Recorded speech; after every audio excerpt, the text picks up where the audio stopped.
नमस्कार दोस्तों, मैं नरेंद्र स्वागत करता हूँ आप सभी का डिफेंस रिएक्शन चैनल में। और आज इस वीडियो पे मैं रिएक्शन देने जा रहा हूँ। वो वीडियो है वर्ल्ड अफेयर से प्रशांत धवन सर का। और जो वीडियो का टॉपिक है, Turkey says India can not build India middle east Europe corridor without Turkey help. ये जो एक नया रूट है इंडिया का जो एक्सपोर्ट यूरोप तक पहुंचाने के लिए, और चाइना के जो BRI प्रोजेक्ट को काउंटर करने के लिए एक इनिशिएटिव है। और यूएसए जो है इस पर काफ़ी ज़्यादा फोकस कर रहा है कि ताकि जल्द से जल्द जो ये प्रोजेक्ट हो वो बन जाए, और जो इंडिया का जो माल है वो यूरोप तक पहुंच पाए। और बट टर्की ये कह रहा है कि हम, जैसे क्या पता है कि टर्की जो है एशिया और जो यूरोप को वो एक तरह से ब्रिज का काम करता है यूरोप के साथ जोड़ने में। तो वो कह रहा है कि हमें भी इसमें ऐड करो, बिना हमारे ये काम नहीं हो सकता। तो देखते हैं पूरी वीडियो, उसके बाद मैं अपना ओपिनियन दूंगा। तो चलिए देखते हैं। नमस्कार and welcome you all to world affairs. मैं हूं प्रशांत धवन। नाउ दुनिया भर में आज के समय आप देखोगे सारे वर्ल्ड लीडर्स को, चाहे एर्दोगान हो, पुतिन हो, या फिर इवन पाकिस्तान में कई जो इनके पॉलिटिशियंस हैं, हर कोई बात कर रहा है IMEC के बारे में, India middle east Europe corridor. क्योंकि ये कॉरिडोर आने वाले 3 से 4 साल में, जी हाँ, ज्यादा टाइम नहीं लगेगा, 3 से 4 साल में दोनों कॉन्टिनेंट्स की जो इकोनॉमिक ट्रेजेक्ट्री है कंप्लीटली ट्रांसफॉर्म कर देगा। कोई बड़ी बात नहीं है कि इसी कॉरिडोर के बल पर इंडिया आने वाले 3 से 4 साल के बाद 9 से 10% के आसपास GDP ग्रोथ दिखाए, क्योंकि पोटेंशियल इस कॉरिडोर का बहुत ही ज्यादा बड़ा है। और टर्की ने अब ओपनली इसकी आलोचना करनी स्टार्ट कर दी है। और मैं आपको बता दूं, टर्की इन द फ्यूचर पूरी कोशिश करेगा कि ये कॉरिडोर आगे ना बढ़े, अनलेस, एक बहुत ही बड़ा अनलेस मैं ये ऐड कर रहा हूं कि टर्की को भी, तुर्की को भी इस कॉरिडोर में शामिल किया जाए। अभी के लिए एर्दोगान ने यह कहा है कि इंडिया मिडिल ईस्ट यूरोप का जो इकोनॉमिक कॉरिडोर है टर्की के बिना सफल हो ही नहीं सकता। और इन्होंने इसका विरोध करना स्टार्ट कर दिया है। ये कहा है कि इतना इंपॉर्टेंट जो एक कनेक्टिंग पॉइंट है टर्की, जो लिटरली इतिहास में आप अगर देखो एशिया को जोड़ता है यूरोप से, टर्की को इग्नोर करके एक कॉरिडोर कैसे बिल्ड कर सकते हो आप एशिया और यूरोप के बीच में। वैसे मैं आपको बता दूं कि इस कॉरिडोर को लेकर पाकिस्तान में भी काफी चिंता है।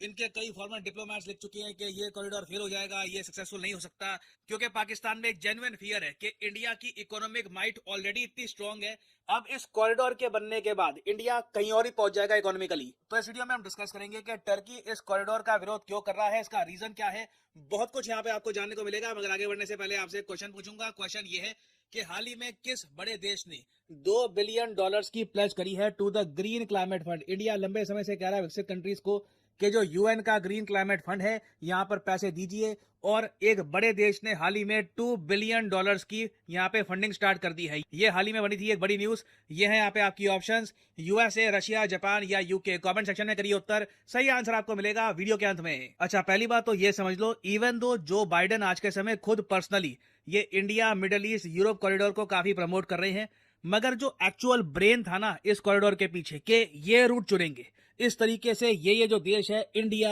UAE, सऊदी अरेबिया, फिर आगे इजराइल, फिर आगे सीधा जो यूरोप है उसको हम कनेक्ट करेंगे।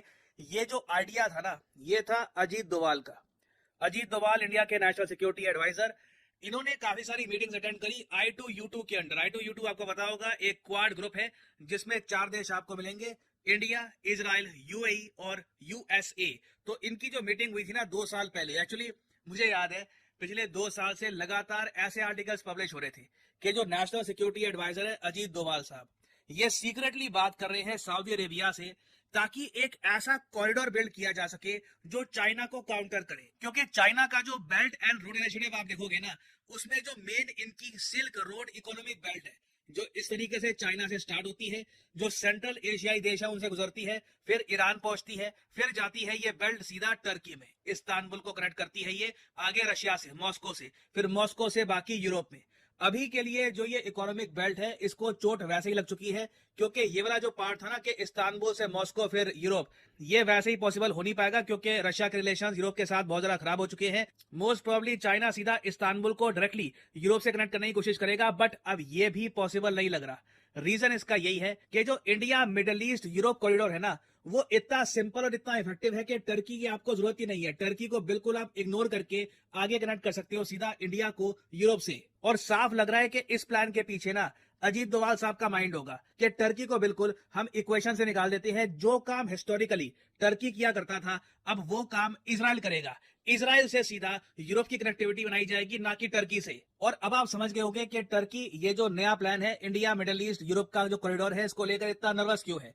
क्योंकि चाइना के प्लान के अंदर ना चाइना मेजर इन्वेस्टमेंट्स करने वाला था टर्की में। ऑलरेडी वैसे मैं आपको बता दूं, चाइना ने टर्की की करेंसी बचाने के लिए बिलियंस ऑफ डॉलर्स का लोन दे रखा है टर्की को। कई रिपोर्ट्स पब्लिश हुई थी कि जब टर्की की करेंसी लीरा लगातार क्रैश कर रही थी, तब चाइना ने इनको 3.6 बिलियन डॉलर्स का लोन दिया था। उसके बाद भी बहुत सारे लोन्स चाइना से या फिर एशियन इंफ्रास्ट्रक्चर इन्वेस्टमेंट बैंक के थ्रू से लगातार चाइना से टर्की पे गए हैं। और अगर मैं आज के समय आपको टर्की की करेंसी दिखाऊं, आज के समय आप अगर एक टर्किश लीरा देखोगे ना, तो इसके बदले में आपको 3 इंडियन रुपीस मिलेंगे। ये जो आंकड़ा था आज से कुछ साल पहले काफी डिफरेंट था।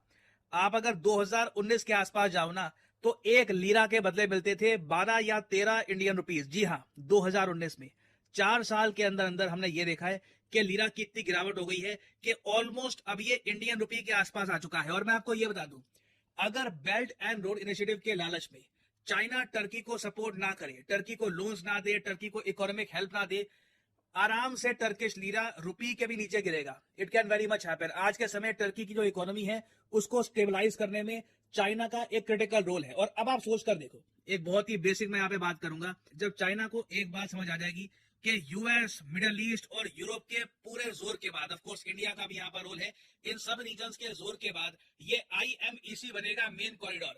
अब टर्की का रोल ही खत्म हो गया, टर्की का रोल यहाँ पर बचा ही नहीं है।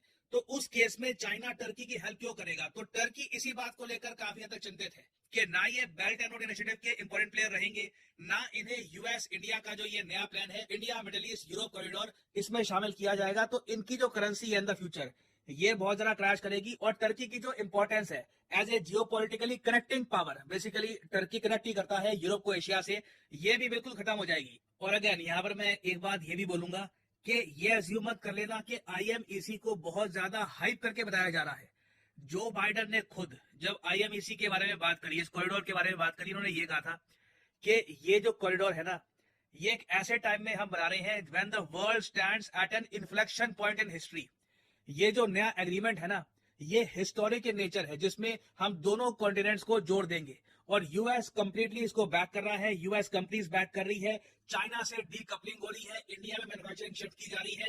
ये सब चीजें आज से 10 साल पहले किसी ने एंटिसिपेट करी नहीं थी। लोग कह रहे थे ये कैसे होगा, चाइना कितना इंपॉर्टेंट कंट्री है, इनका बेल्ट एंड रोड इनिशिएटिव इतना स्ट्रांग है, कैसे यूएस इसको काउंटर करेगा, इंडिया इसको कैसे काउंटर करेगा। वेल, इसका जवाब अब हमारे सामने है और अब इस पर तेजी से काम होगा। तो बिल्कुल टर्की जोरों शोरों से इसका विरोध करेगा, और विरोध में भी बीच बीच में ये लोग ये भी कोशिश करेंगे कि इंडिया के साथ बातचीत हो जाए, टर्की में भी एक रूट एक्सटेंड कर दिया जाए, टर्की को भी इस प्लान का पार्ट बना दिया जाए। नहीं तो टर्की को साफ साफ दिख रहा है इनके लिए जो भविष्य है ये अंधकार में डूबा हुआ है ना। फाइनली वापस आते हैं क्वेश्चन की तरफ कि हाल ही में $2 बिलियन किस कंट्री ने प्लेज किए हैं to the green climate fund. तो सही उत्तर यहाँ पे है यूके। यहाँ पे आप देख पाओगे ऋषि सुनाक के अंडर यूके ने $2 बिलियन अब कमिट कर दिए हैं to the UN back climate fund. उम्मीद है कि बाकी कंट्रीज भी यहाँ पे डोनेट करेगी, क्योंकि यही जो अमाउंट है बाद में डेवलपिंग कंट्रीज को मिलेगा ताकि वो क्लाइमेट चेंज से लड़ पाए।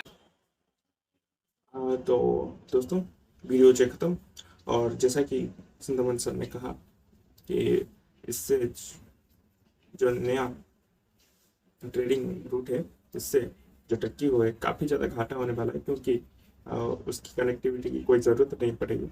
लेकिन अगर हम टर्की को ऐड कर देते हैं, ठीक है, तो बिना किसी वजह अगर यूएन में फिर से कश्मीर के इशू कश्मीर का इशू जो है उठाया गया, तो क्या लगता है, मतलब कल को क्या पता चाइना जो पाकिस्तान का साथ देते हुए वो जो उनका रूट है वो इस्तेमाल ही ना करने दे, क्या पता, है ना। या फिर कहीं चाइना के साथ या पाकिस्तान के साथ गठन भी हो जाए तो क्या पता वो रूट हमें इस्तेमाल ही ना करने दे ट्रेडिंग के लिए। तो कहीं ना कहीं टर्की के साथ जो रूट एक्सपेंड करना, ट्रेडिंग रूट एक्सपेंड करना, वो कहीं ना कहीं हमारे लिए घाटे का सौदा साबित हो सकता है। क्योंकि आपने देखा था कि जब टर्की में जो भूकंप हुए उसके बाद हमारा जो मिशन दोस्त टर्की को दिया गया, उसके बाद भी जो है टर्की हमेशा ही पाकिस्तान को सपोर्ट करता रहा। ऐसे जो धोखेबाज कंट्रीज है, क्या मदद करो, ऊपर से आप वो आपकी कुछ काम भी ना आए, ना ही दोस्ती निभाए, तो ऐसे कंट्रीज को ऐसे इम्पोर्टेंट रूट में जगह देने का कोई फायदा नहीं है। उससे अच्छा तो हमारा इसराइल है, इसके साथ हमारे काफ़ी ज़्यादा अच्छे रिलेशन। तो मेरे हिसाब से तो एक्सपेंड नहीं करना चाहिए, लेकिन देखते हैं आगे। अभी तक तो एक्सपेंड करने की कोई खबर भी नहीं आई है। आई होप कि ऐसा जो एक्सपेंड टर्की की तरफ ये रूट है ये पुनः आ जाए, ताकि हमें कहीं ना कहीं कोई जियोपॉलिटिक में घाटा ना हो जाए, ठीक, जो इस ट्रेडिंग रूट को घाटा ना हो जाए और हमें भी, तो ऐसा ना किया जाए तो अच्छा है। तो देखते हैं भारत सरकार इस बारे में क्या क्या थी। फिर भी अगर कुछ आती है खबर तो उस पर मैं रिएक्शन देने की कोशिश करूँगा। लेकिन तब तक के लिए नमस्कार, जय हिंद, जय भारत।